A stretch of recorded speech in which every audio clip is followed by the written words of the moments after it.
Hello दोस्तों, आपका स्वागत है आपके अपने मनपसंद कहानियों से भरपूर यूट्यूब चैनल में।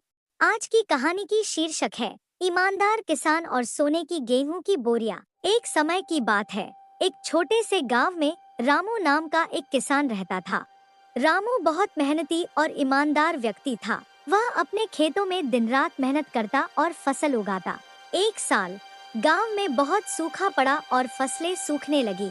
गांव के लोग बहुत परेशान हो गए और सोचने लगे कि इस साल उनका गुजारा कैसे होगा।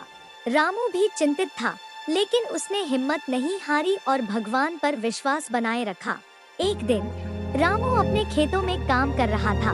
तभी उसने जमीन में कुछ चमकता हुआ देखा।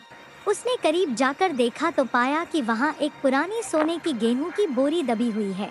रामू ने सोचा कि अगर वह इस सोने को बेच देगा तो उसकी सारी समस्याएं हल हो जाएंगी। लेकिन रामू बहुत ईमानदार था। उसने सोचा कि यह सोना उसका नहीं है और उसे इसे गांव के प्रधान को सौंप देना चाहिए। रामू ने वह सोने की बोरी उठाई और सीधा प्रधान के घर पहुंच गया। उसने प्रधान को सारी बात बताई और सोने की बोरी सौंप दी। प्रधान ने रामू की ईमानदारी की तारीफ की और सोने की बोरियां देखकर कहा, रामू, तुम्हारी ईमानदारी और मेहनत का फल है कि तुम्हें यह सोना मिला है। यह सोना अब तुम्हारा ही है।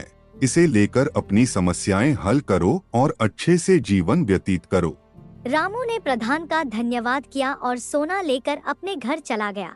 उसने उस सोने से अपने खेतों में पानी की व्यवस्था की, नए बीज खरीदे और अपने गांव के लोगों की भी मदद की। कुछ ही समय में रामू के खेत हरे भरे हो गए और फसलें लहलहाने लगी। गांव के लोग रामू की ईमानदारी और उदारता की प्रशंसा करने लगे। रामू ने अपनी मेहनत और ईमानदारी से न केवल अपनी बल्कि अपने गांव की भी मदद की। तो दोस्तों, इस कहानी से हमें सीखने को मिलती है कि ईमानदारी और मेहनत का फल हमेशा अच्छा होता है। सच्चाई और ईमानदारी से हम न केवल अपने जीवन को संवार सकते हैं, बल्कि दूसरों की भी मदद कर सकते हैं। आज के लिए इतना ही। मिलते हैं दूसरी कहानी लेके।